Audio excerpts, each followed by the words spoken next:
بسم اللہ الرحمن الرحیم نحمدہ ونصلی علی رسولہ الکریم اما بعد۔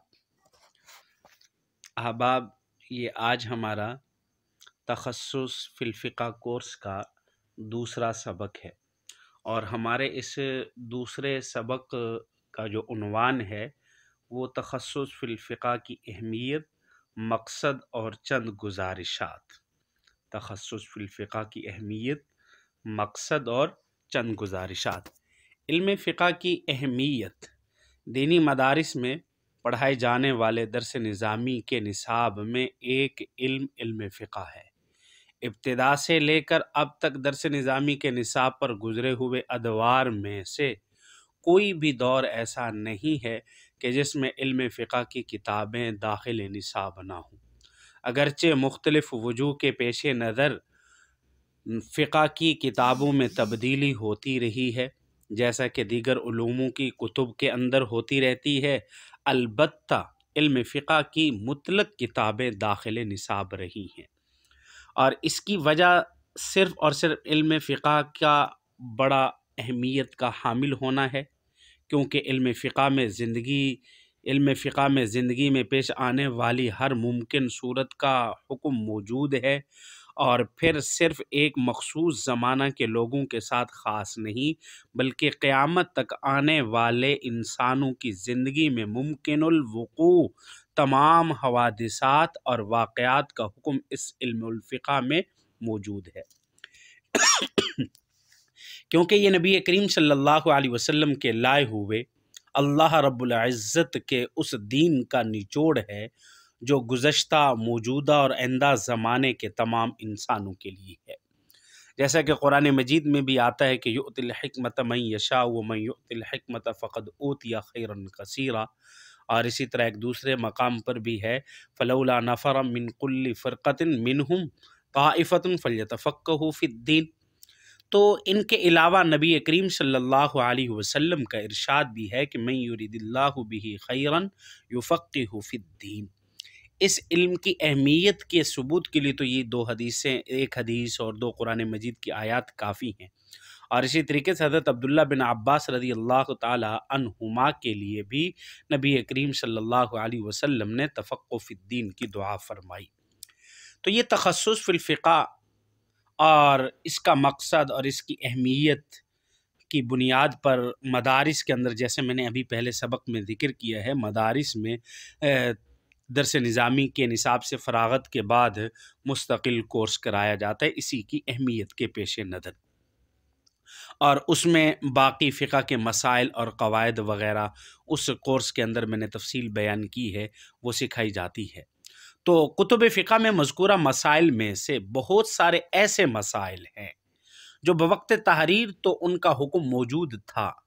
جو لکھا گیا، لیکن اب عرف زمانہ کی بنیاد پر ان کے احکام میں تبدیلی آئی، تو اب اگر کوئی فقی بصیرت سے عاری آدمی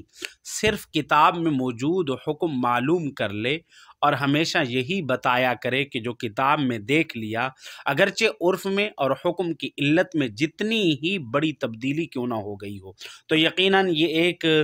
واضح غلطی کرنے والا ہے، جو فقی بصیرت جس کے پاس بالکل نہیں ہے، اور اس فقی بصیرت کے نہ ہونے کی وجہ سے یہ تخصص فی الفقہ سے بالکل عاری ہے۔ تو اسی تخصص فی الفقہ کا سب سے بڑا اور اہم مقصد فقی بصیرت کا حاصل کرنا ہوتا ہے۔ یہ فقی بصیرت، فقی ذوق اور ملکہ فقیہ، یہ سارے متحد المفہوم الفاظ ہیں۔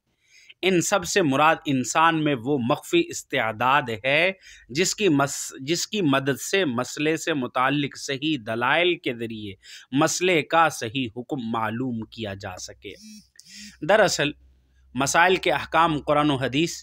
یا ان سے اخذ شدہ اقوال فقہا میں صراحتاً یا دلالتاً مذکور ہوتے ہیں، اور یہی ان مسائل کے احکام کے دلائل ہوتے ہیں۔ انہی دلائل کی روشنی میں پیش آمدہ مسائل کا حکم معلوم کیا جاتا ہے، اور ان دلائل سے متعلقہ دلیل کو پیش آمدہ مسئلے پر منطبق کیا جاتا ہے۔ اب مسئلے پر متعلقہ دلیل کی صحت کا صحیح تطبیق کرنا اور اس سے اس مسئلے کا صحیح حکم معلوم کرنا، اسی مخفی استعداد یعنی فقی ذوق جسے ہم فقی بصیرت کہتے ہیں، ملکہ فقیہ سے ہی ہوتا ہے۔ تو اتنی ہی اخذ حکم میں درستگی ہوگی، جتنی ہی اس کے اخذ حکم میں درستگی ہوگی،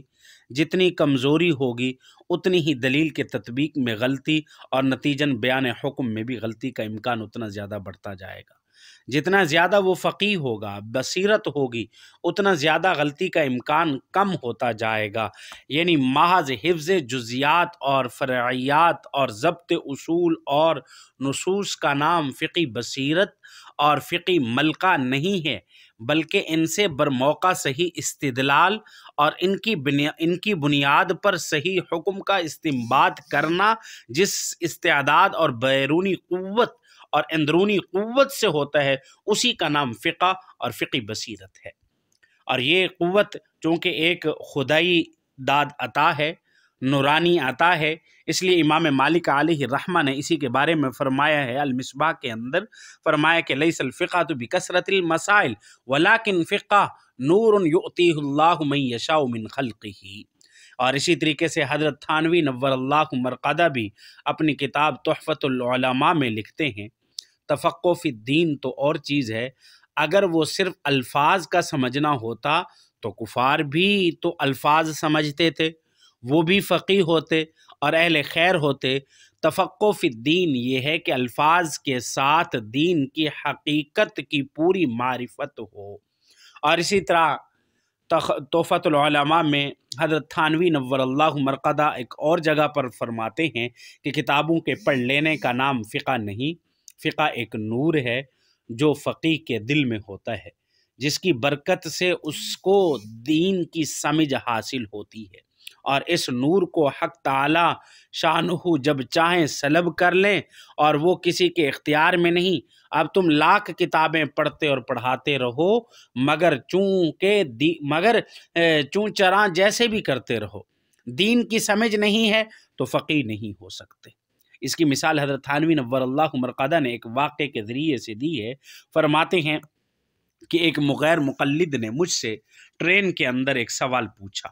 میں ٹرین کا سفر کر رہا تھا تو غیر مقلد نے مجھ سے سوال پوچھا کہ اجتہاد کیا ہوتا ہے؟ تو میں نے کہا کہ تمہیں کیا سمجھاؤں؟ تو میں تم سے ایک مسئلہ پوچھتا ہوں، اس کا جواب دو، اس سے پتہ چل جاتا ہے۔ ابھی تو مسئلہ یہ پوچھا کہ دو شخص سفر کر رہے ہوں تو سب اوصاف میں برابر ہوں، شرافت میں برابر ہوں، وجاہت میں برابر ہوں، جتنی صفات امامت ہیں سارے کے سارے برابر ہوں، دونوں شخص قابل ترجیح کسی میں کوئی صورت نہ ہو، اور جب دونوں سو کر اٹھیں تو ان میں سے ایک کو غسل جنابت کی حاجت پیش آئی ہو، اور سفر میں ایسا مقام ہو کہ جہاں پانی بھی نہیں،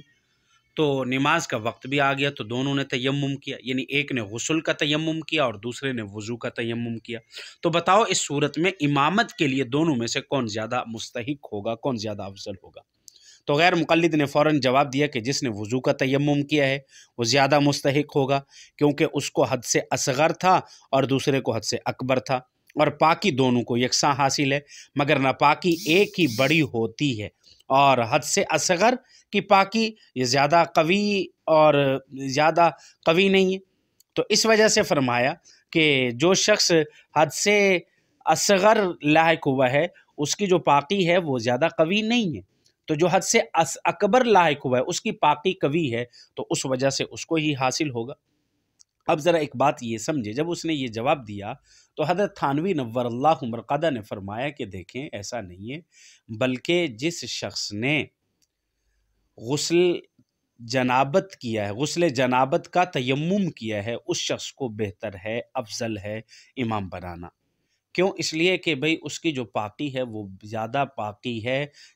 کس سے؟ حد سے اصغر سے۔ حد سے اصغر سے اس کو زیادہ طہارت، کیونکہ اس نے غسل کی جگہ پر، کیونکہ غسل وضو سے افضل ہے، تو لہذا ان دونوں کا نائب جو ہوگا وہ اس کے نائب سے افضل ہوگا۔ تو اب اس مثال میں اگر اس پہلو کو دیکھا جائے کہ پاکی دونوں کے لیے یکساں ہے، دونوں نے تیمم کیا، لیکن ایک کی ناپاکی گہری اور قوی ہے، اس لیے بادی و نظر میں آدمی وضو کے بدلے تیمم کرنے والے کو امامت کا مستحق کہے گا۔ اور اگر اس پہلو کو دیکھا جائے کہ اگر ایک کی ناپاکی گہری ہے تو اس ناپاکی کے بدلے اس کی پاکی بھی گہری ہے، تو وضو کے بدلے تیمم کرنے والے کی امامت ضروری نہیں ہونی چاہیے۔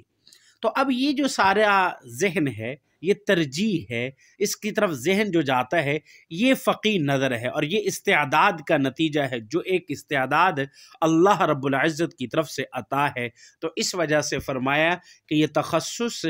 جو فقی بصیرت اور فقی ملکہ ہے، یہ اللہ رب العزت کی طرف سے عطا ہے۔ تو اس لیے ہم